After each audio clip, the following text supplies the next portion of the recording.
Hola, espero que ya tengan su bebida favorita, su antojo favorito, porque aquí comienzan las 11. Hoy en las 11 vamos a estar hablando sobre la salud mental y así comienza este gran especial que voy a tener para todos ustedes.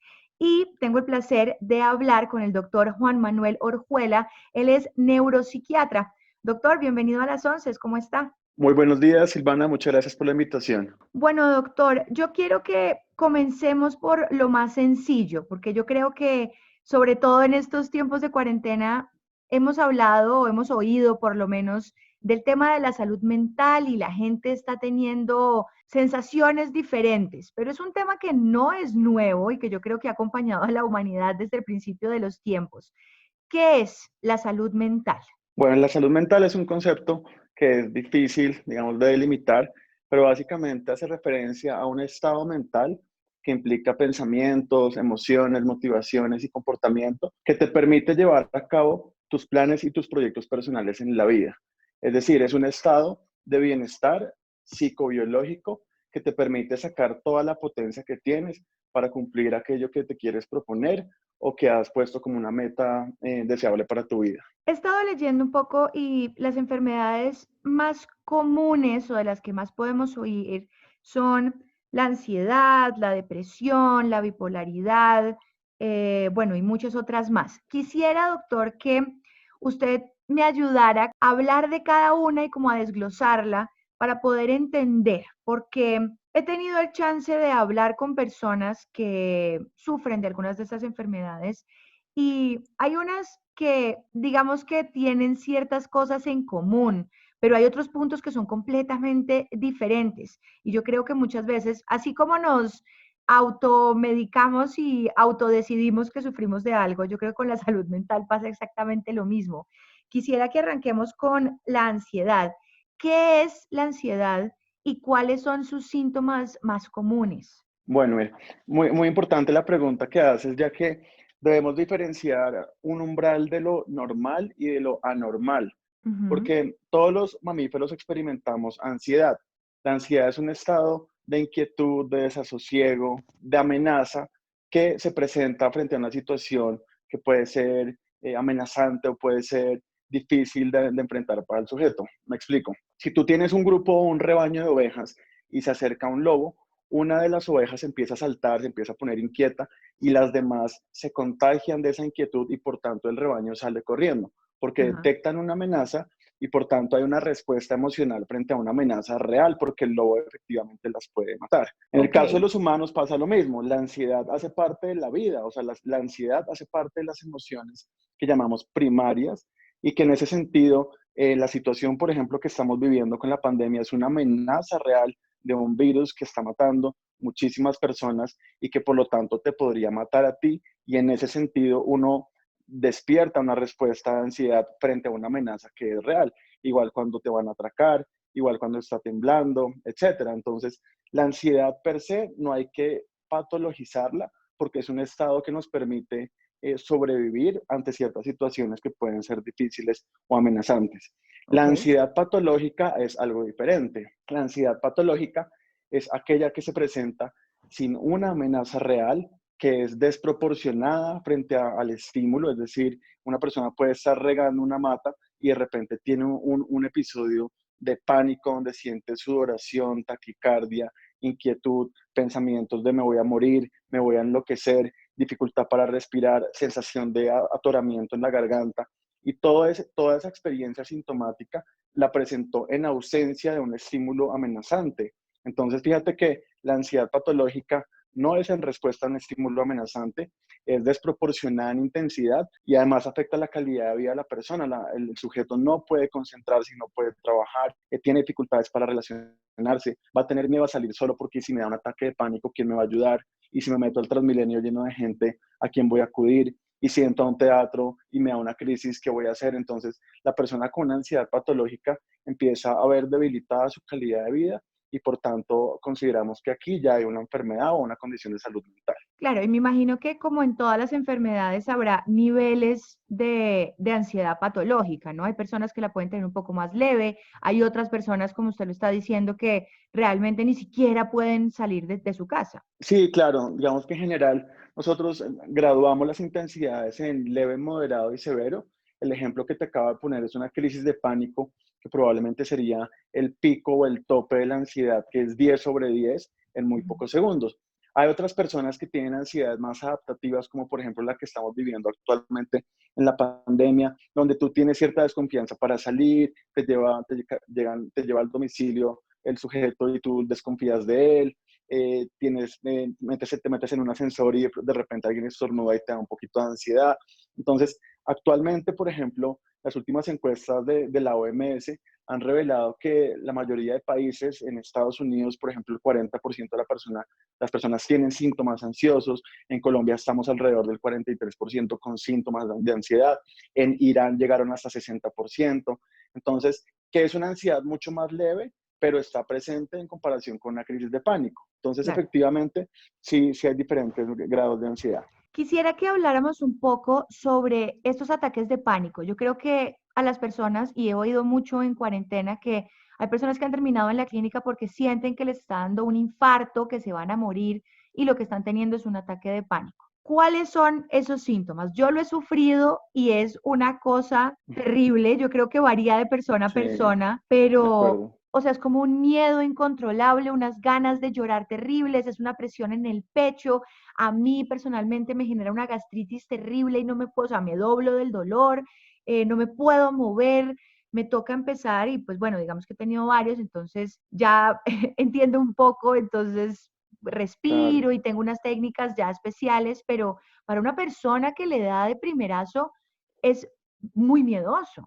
Sí, de acuerdo, es una situación bastante crítica que habitualmente manda a la persona al servicio de urgencias. Entonces, los síntomas serían, es una ansiedad desbordante, ¿sabes? No es una ansiedad que tú puedes contener, sino es una ansiedad que es desbordante, que es masiva y que es abrumadora y que además se instaura de 0 a 100 en muy pocos minutos. Es como si te prendieran un switch e inclusive biológicamente hablando, eso es lo que pasa, hay un shot de noradrenalina en el cerebro y la persona de repente se activa como si estuviera frente a una amenaza, frente a ese lobo, pero como te digo, es contextualizado. Entonces, hay síntomas que nosotros dividimos en cognitivos, afectivos y comportamentales. Entonces, dentro de los síntomas cognitivos, la persona cuando está en ese estado puede pensar dos cosas, o tener sensación de muerte inminente, es decir, me voy a morir en este momento, me va a dar un infarto, me va a dar un derrame, o me voy a enloquecer y voy a perder la cordura. La gente me dice, yo pensaba que se me iba a salir un tornillo volando y iba a terminar hospitalizado. Entonces, los síntomas cognitivos son eso, el miedo y el pensamiento catastrófico. A nivel afectivo, lo que te digo es una ansiedad desbordante que se acompaña de muchos síntomas que llamamos autonómicos, es decir, palpitaciones, sudoración, temblor, y mucha sensación de inquietud corporal. Y a nivel comportamental, la persona puede tener respuestas, ya sea de freezing o quedarse quieta, petrificada, o Ujú. con mucha frecuencia los pacientes dicen, me daban ganas de salir corriendo, e incluso hay unos que literal salen corriendo porque es la única forma de descargar esta energía. Entonces los síntomas son así, son súbitos y son bastante masivos. Para las personas que nos están oyendo, doctor, esta ansiedad, digamos, que estamos viviendo en cuarentena, puede ser transitoria para algunas personas. Esos ataques de pánico pueden ser llevados únicamente por lo que estamos viviendo o de pronto ya se les puede convertir en algo crónico. Con respecto a la cuarentena, como te digo, la ansiedad probablemente va a ser en respuesta a una amenaza real. O Ujú. sea, aquí hablamos es más de una ansiedad adaptativa y Ok, además llena de incertidumbre y llena de dolor porque mucha gente ha estado sin empleo, etcétera, los conflictos intrafamiliares, el manejo de la rabia. Entonces, la cuarentena y la pandemia están actuando como estresores crónicos. Uno puede tener un estresor agudo, por ejemplo, un fin de semana que te fue mal, te robaron y ese fue un estresor agudo, pero es que ya llevamos meses con un estresor crónico. claro. Entonces, cuando una persona empieza a experimentar ansiedad y no se puede resolver frente a un estresor crónico, Eso sí podría desarrollar a largo plazo episodios de ansiedad mucho más severos como las crisis de pánico, problemas del sueño o trastornos depresivos. Ya que pone el tema de la depresión, quiero que hablemos de esto, igual que con la ansiedad. ¿Qué es la depresión y cuáles son sus síntomas más comunes? Entonces, la depresión es un estado que es anormal en comparación con la tristeza. Voy a arrancar a explicar lo mismo. La tristeza es un estado emocional que hace parte de la vida. La tristeza es normal experimentarla frente a duelos, frente a pérdidas, frente a frustraciones. Uno con la tristeza puede ir a trabajar, uno puede ir a estudiar, así se sienta bajo de nota. La depresión ya es una condición médica que es anormal porque la persona dura por lo menos 15 días experimentando casi todos los días ánimo triste, anedonia, que la anedonia es la falta de hedonismo, es decir, la incapacidad para experimentar placer por las cosas de la vida. Entonces la gente dice, ya no me gusta tocar guitarra, ya no me gusta la pizza que antes me encantaba, ahora ya no quiero leer. Entonces la incapacidad para disfrutar la vida hace parte de los síntomas depresivos. Lo otro es cambios en el apetito y cambios en el sueño. Las personas deprimidas generalmente tienen bajo apetito y pierden peso, pero otras personas pueden tener incremento del apetito y pueden engordar muchísimo producto de ese estado depresivo. A nivel del sueño, con frecuencia las personas depresivas tienen un insomnio que llamamos de reconciliación o de despertar temprano.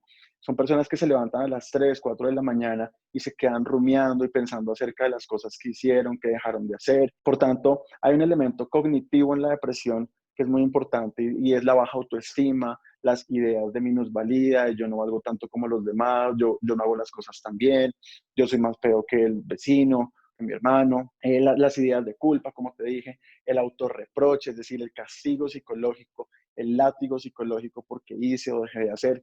Y en ese contexto es donde la depresión empieza a aumentar en intensidad y cuando ya se vuelve moderada o grave, pueden aparecer pensamientos desesperanzadores, es decir, Ujú. la vida no vale la pena, ¿para qué seguir viviendo? Cuestionamientos más de corte existencial y ahí ya estás muy cerca de empezar a pensar en la muerte o en el suicidio, que es Claro. diferente. Nosotros diferenciamos un pensamiento de muerte es cuando una persona dice, mire, yo me quiero acostar y no levantarme nunca más, o quiero que el Transmilenio se estrelle o que el avión se caiga y ya.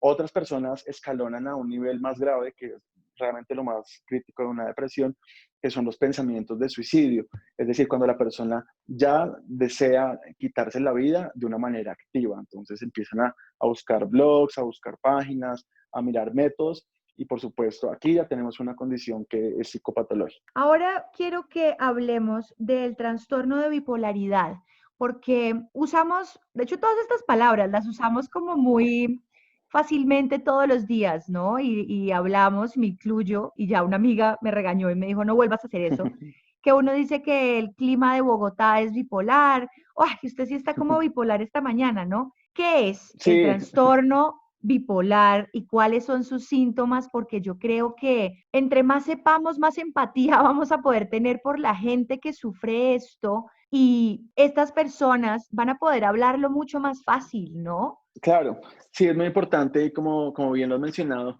hay muchas palabras de la psiquiatría que se vuelven parte de la cultura. Por ejemplo, cuando Ujú, tú dices demencia, la persona que dice, usted está demente, realmente en psiquiatría, por ejemplo, la demencia es un trastorno cognitivo en los adultos mayores, pero la ujú. gente lo asocia con locura. Entonces pasa lo mismo con la bipolaridad. Se ha vuelto una palabra del común y está pésimamente utilizada porque la gente lo utiliza cuando hay inestabilidad emocional. Que usted hoy día está, en la mañana está triste y en la tarde está con rabia, entonces ya es Sí. bipolar, ¿no? Entonces la bipolaridad, como bien lo dice la palabra, es bipolar, quiere decir que tiene dos polos. El Ujú, primer polo es el polo depresivo, que fue el que acabo de mencionar hace un momento. Es una depresión, como la acabé de explicar. Y el ujú. otro polo, imagínate que fuera un estado completamente opuesto a una depresión. Es decir, es un estado de euforia patológica, de alegría completamente anormal, donde la persona, por lo menos por 5 días, está mucho más habladora de lo habitual, se siente con muchísima más energía, pero al punto que se puede levantar a las 3 4 de la mañana, a arreglar los cajones, a montar bicicleta en la madrugada.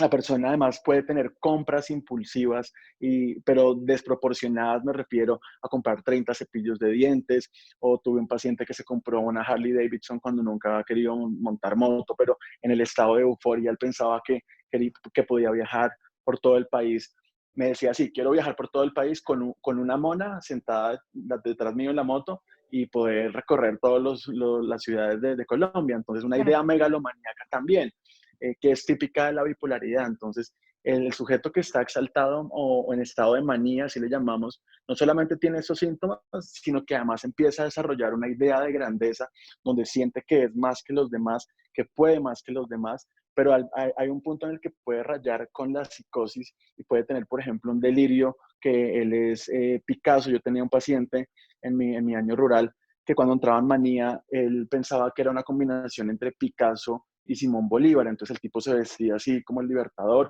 pero entonces salía y hacía murales con su propia materia fecal. Eso se llama coprografía. Entonces Mm. era una vaina terrible para la familia porque el tipo vestido como Simón Bolívar y además haciendo murales con materia fecal pensando que era Picasso.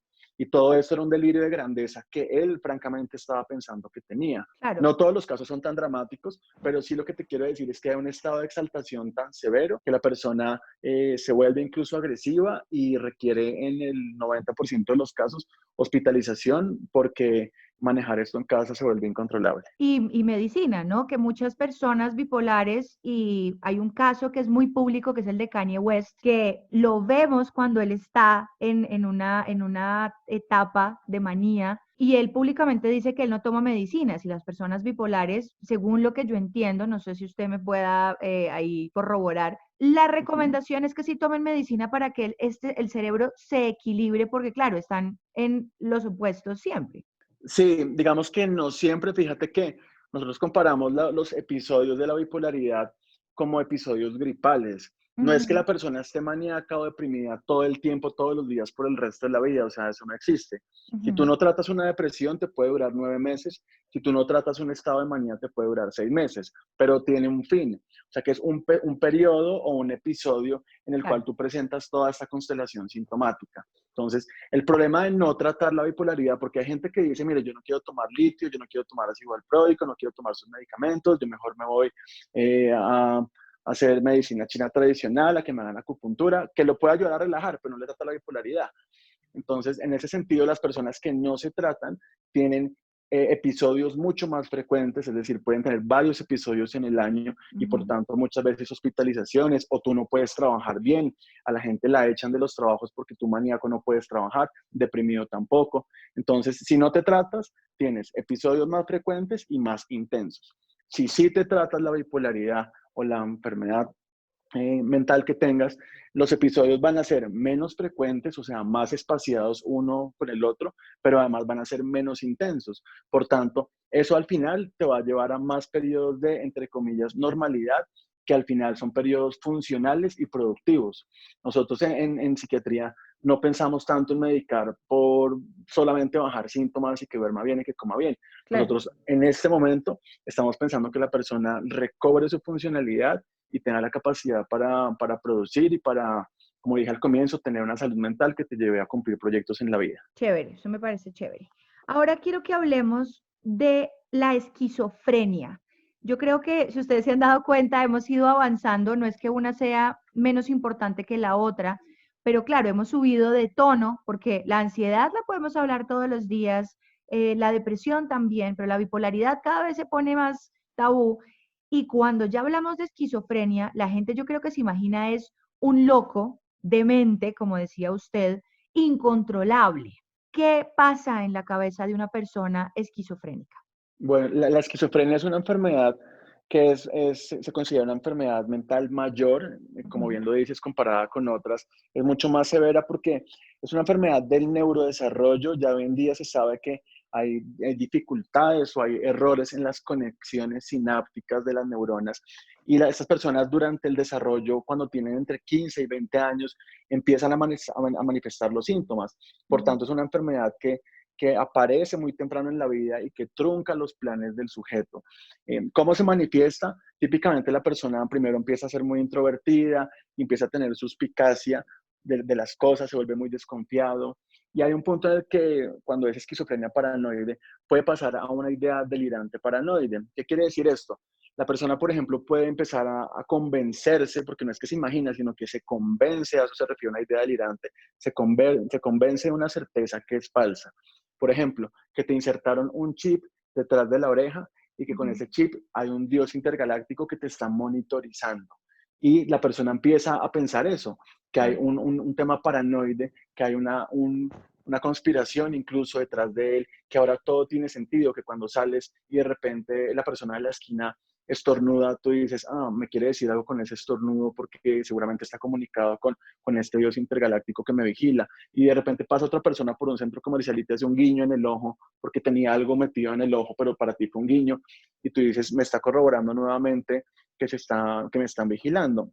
La Ujú. persona empieza a construir o a tejer una idea delirante que cada vez cobra y cobra más fuerza, y en algún punto en la esquizofrenia pueden aparecer alucinaciones que son percepciones sin objeto.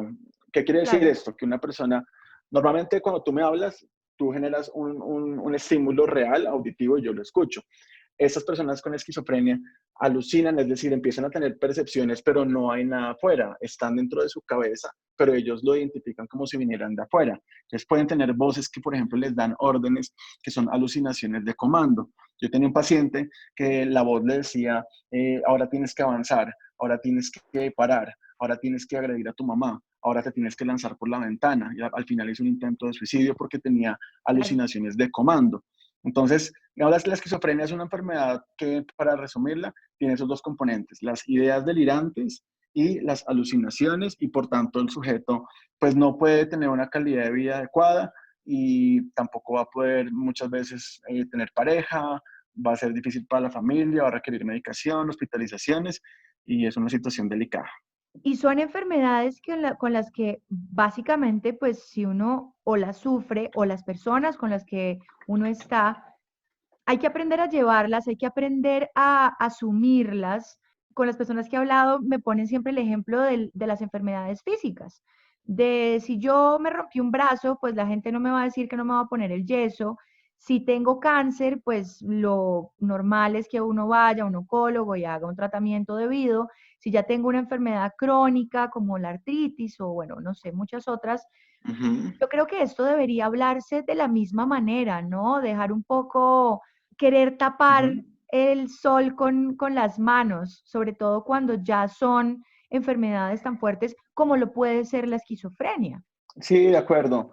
Hay un estigma histórico con la psiquiatría, y es que la psiquiatría tiene un pasado, digamos, nefasto, donde Mm. por mucho tiempo encerraban a la gente sin saber qué hacer, los famosos manicomios, donde hacían terapias con sanguijuelas, donde le daban vueltas a las personas en una silla, donde los bañaban con agua fría, etcétera. Entonces, el pasado de la psiquiatría es nefasto en ese sentido, y quedó en la sociedad y en la cultura que la persona que va al psiquiatra es el que está, entre comillas, loco. Yo lo Ujú. que siento es que con el paso del tiempo y las nuevas generaciones y todo este siglo que ha sido el siglo de las neurociencias, ya la gente ha tenido una comprensión, y los mismos médicos tenemos una mejor comprensión de las enfermedades mentales. Ya se sabe cuáles son los circuitos del cerebro alterados, ya se sabe cuáles son los neurotransmisores, o sea, ya hay información, ya no es producto casi que de la magia o como en la Edad Media que quemaban a las brujas, que probablemente tenían enfermedades mentales también. Entonces, efectivamente, sí, las personas con el paso del tiempo han venido desestigmatizando, y como tú bien mencionas, pues ya se sabe que queda una enfermedad médica. Como te digo, en la crisis de pánico ya se sabe qué parte del cerebro es Ujú. la que bota un shot de noradrenalina. En la esquizofrenia ya se sabe cuáles son las regiones del lóbulo frontal que están mal conectadas. En la depresión también se sabe qué partes del sistema límbico están alteradas. Así como ya hay mucha más información, y por lo tanto ya se aterrizó más hacia la ciencia y hacia la medicina. Hay dos temas de los que quiero que hablemos y son, a ver, que creo que la gente de pronto no siente que van dentro de este gran género de la salud mental y quiero que usted me ayude acá. Ok. ¿Qué significa TOC? Porque eso lo hemos visto. Mucha gente dice que tiene TOC. Hay películas sobre esto, ¿no? Existe la de Jack Sí, está Nicholson, buenísimo. que es muy buena, yo creo que es como el mejor ejemplo, pero quiero que usted nos explique qué es esto. Bueno, TOC hace referencia a un trastorno obsesivo compulsivo. Es diferente ser obsesivo en la vida cuando la gente dice es que me obsesionó esa mujer o me obsesionó esa canción. Una cosa es ese tipo de obsesiones, nuevamente, que la cultura hace referencia, y otra cosa es una enfermedad. Entonces, las obsesiones en salud mental o en psiquiatría hacen referencia a ideas que son intrusivas o pueden ser imágenes o impulsos que son intrusivos, repetitivos y que, como un ejemplo para que sea más claro. El caso más típico, una mamá que tiene a su bebé, lo quiere, lo ama, pero tiene una imagen de ella misma acuchillándolo. La mamá no le quiere hacer daño, la mamá ama a su bebé. Tampoco es un deseo inconsciente, freudiano.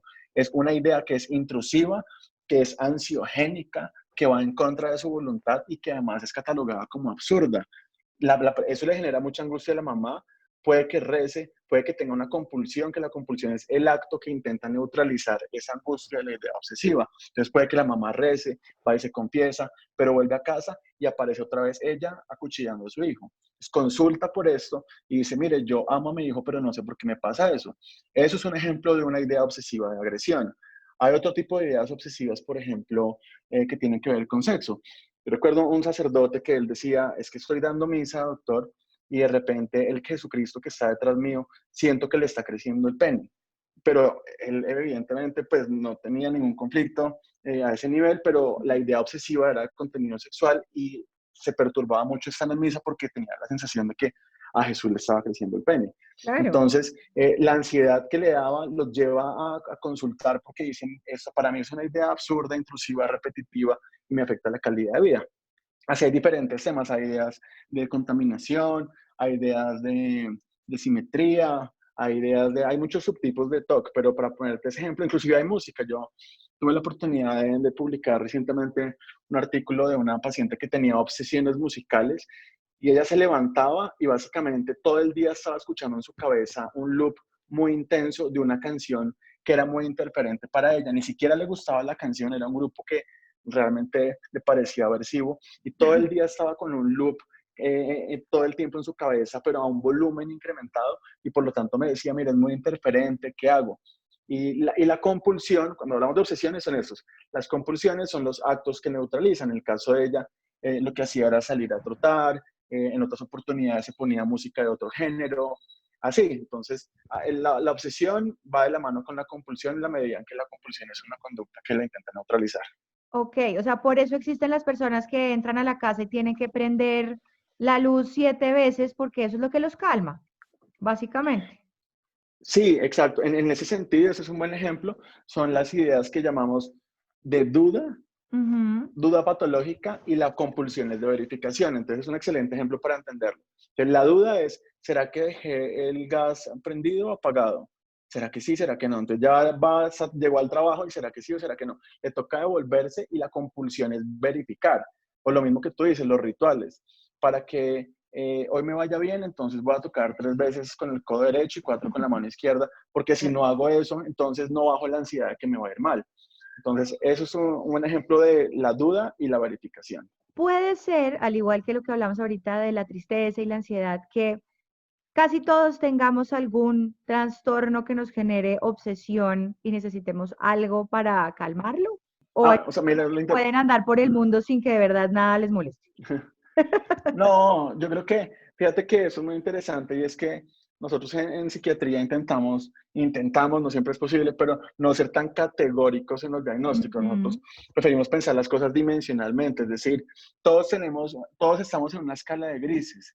Entonces hay gente que, lo que te digo, puede tener ciertos rasgos obsesivos, ser muy organizada, arreglar todo por colores, pero no necesariamente tener una enfermedad que toque medicar, ¿sí me entiendes? Claro. Porque lo logra tolerar inclusive con psicoterapia o simplemente así es la persona, muy organizada. Entonces, sí, todos tenemos un poco de lo que hemos hablado hoy. Todos tenemos un poco de ansiosos, todos tenemos un poco de depresivos, todos tenemos un poco de maníacos o exaltados, todos podemos tener un poco de obsesiones y eso a veces puede ser inclusive útil para algunas profesiones. Por ejemplo, imagínate tú un celador que no sea paranoide, ¿no? Como la esquizofrenia, pero no que sea esquizofrénico, sino que sea como Claro, suspicaz. Un que celador esté le alerta. sirve ser suspicaz, exacto, está alerta, escucha un sonido raro, venga a ver qué fue lo que pasó allá. Esa persona nunca la había visto, venga, le preguntamos. O sea, la suspicacia ayuda, por ejemplo, para la gente que trabaja en vigilancia o para los militares. Los Ujú. obsesivos también trabajan muy bien en cosas que requieren contabilidad o números, o por ejemplo, los instrumentadores quirúrgicos. Si tú vas a una cirugía, el que le ayuda al cirujano es la instrumentadora quirúrgica. y ella es la que se encarga de contar las gasas, contar las pinzas, y si se te queda una pinza dentro del abdomen, pues también es culpa del cirujano y de la instrumentadora porque no fue lo suficientemente obsesivo para contar todo el material. Entonces, Claro. esos rasgos tú los puedes poner a favor de tu profesión y puede ser deseable. Ok, ahora quiero que hablemos de los trastornos alimenticios. ¿Son enfermedades mentales? Porque muchas personas pueden pensar que, pues claro, como te adelgazaste o como estás vomitando son físicas, pero esto ya es un criterio personal. Yo creo realmente que Ujú. sí hay un trastorno mental de tú querer buscar solucionar lo que no puedes ver bien. Sí, esa distinción entre físico y mental también es heredada del siglo XVIII y Ujú. XIX. Fíjate que es un concepto más cartesiano de que por un lado va la mente y por otro lado va el cuerpo. Realmente hoy, como te digo, la cuestión está integrada. O sea, hoy hablamos de la psicobiología. No está tan diferenciado. Entonces, todas las enfermedades que hemos hablado tienen componentes psicológicos y componentes físicos. Igualmente la anorexia y la bulimia. En la anorexia se sabe que hay regiones también, en el hipotálamo, etcétera, que pueden estar alteradas, pero que la persona además sí tiene una condición muy delicada porque son mujeres habitualmente jóvenes, muchas veces con conflictos con las madres, que básicamente empiezan a tener una conducta muy restrictiva a nivel alimentario, al punto que físicamente se empiezan a deteriorar. Es decir, esas personas tienen desmayos, tienen hipoglicemias, tienen cambios en los electrolitos como el sodio, el potasio, pueden tener arritmias y problemas cardíacos derivados de la baja alimentación, y además tienen algo que es una distorsión del esquema corporal. Es decir, ellas sienten que están aumentadas de peso, pero objetivamente están muy delgadas. Entonces sí tienen un componente psicológico, y al final lo que tú ves es que son mujeres que de alguna forma se ven muy infantilizadas, mujeres que pierden la menstruación, mujeres que están muy delgadas, mujeres que inclusive les crece un vello que se llama lanugo, que es el vello con el que nacen los bebés, tienen expresión de genes muy antiguos. Entonces, sí, efectivamente es una condición que es médica y por supuesto psicológica. Hay algo que he oído mucho y que he leído al respecto y creo que voy entendiendo con toda esta conversación, y es el tema del desbalance químico en el cerebro asociado con las enfermedades mentales. O sea, ¿cómo se ve reflejado eso? Claro. Fíjate que fue el primer abordaje que tuvo Ujú. las neurociencias y la psiquiatría para explicar los trastornos mentales, y se llamaban las teorías monoaminérgicas, quiere decir las teorías asociadas con los neurotransmisores.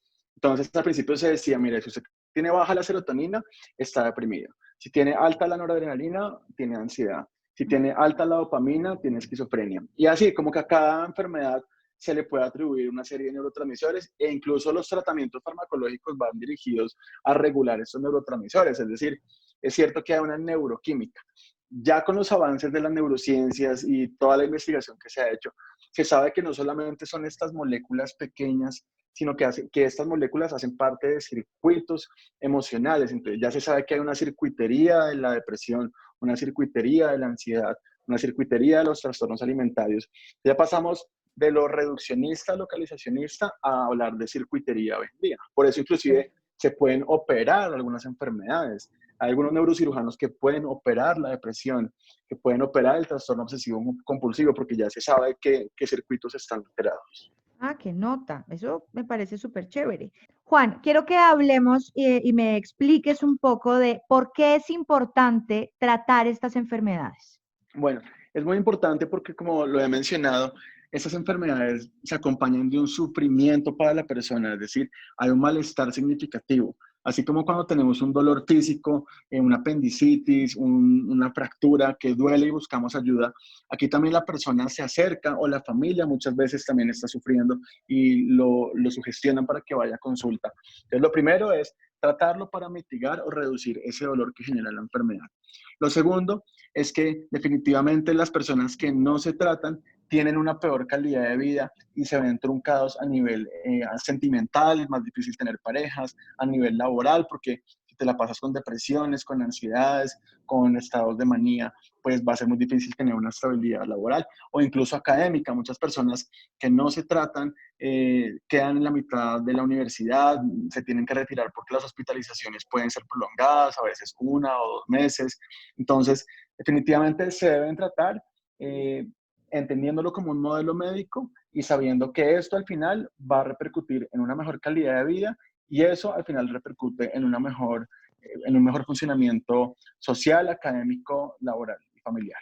Y ahí yo creo que hay que dejar algo muy claro y es que al igual que el resto de las enfermedades, cada paciente es único, ¿no? Y cada tratamiento pues también va a ser único. Lo que me funciona a mí puede que al otro no. Y muchas veces pues va acompañado de terapia, de medicamentos. Ahí dentro de los medicamentos pueden variar también los componentes. Sí, es cierto. Y nosotros tenemos dos enfoques para tratar las enfermedades mentales y uno es no farmacológico, porque también, como decía un colega, también el pediatra no nos gusta, el psiquiatra que todo el tiempo manda medicamentos, la verdad es que tampoco es lo ideal. Hay muchas condiciones de las que hemos hablado hoy que deben ser abordadas también con psicoterapia. Claro. Psicoterapia es una terapia hablada, incluso hay muchas corrientes, se puede hacer psicoanálisis para algunos conflictos. Hoy en día están las terapias cognitivo-conductuales, hay una cantidad de corrientes psicoterapéuticas que son muy útiles y yo las utilizo constantemente en mi consulta. Pero por otro lado, también hay que utilizar medicamentos porque como te digo, hay una base biológica y neuroquímica. Y lo último que siempre recomendamos es tener buenos hábitos de vida saludables. Se sabe que la gente que hace ejercicio tiene menores tasas de ansiedad y depresión. La gente que tiene buenos hábitos de higiene del sueño tiene un mejor dormir y por lo tanto funciona mejor. La dieta mediterránea tiene múltiples estudios en salud mental que mejora las tasas de depresión y ansiedad, incluso es neuroprotectora, a largo plazo te reduce el riesgo de Alzheimer, de Parkinson. Y el hacer meditación, hacer mindfulness, todo eso ayuda a tener un mejor autocontrol. Todas esas herramientas no farmacológicas son fundamentales para preservar y mantener la salud mental.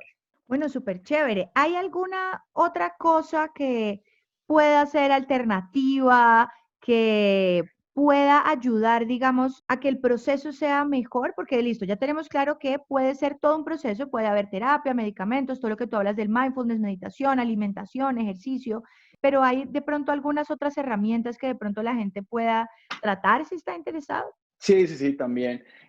Para ansiedad, la acupuntura ha mostrado cierta relevancia y un efecto que puede ser positivo, pero sobre todo para ansiedad leve. Si tienes pánico, no te sirve.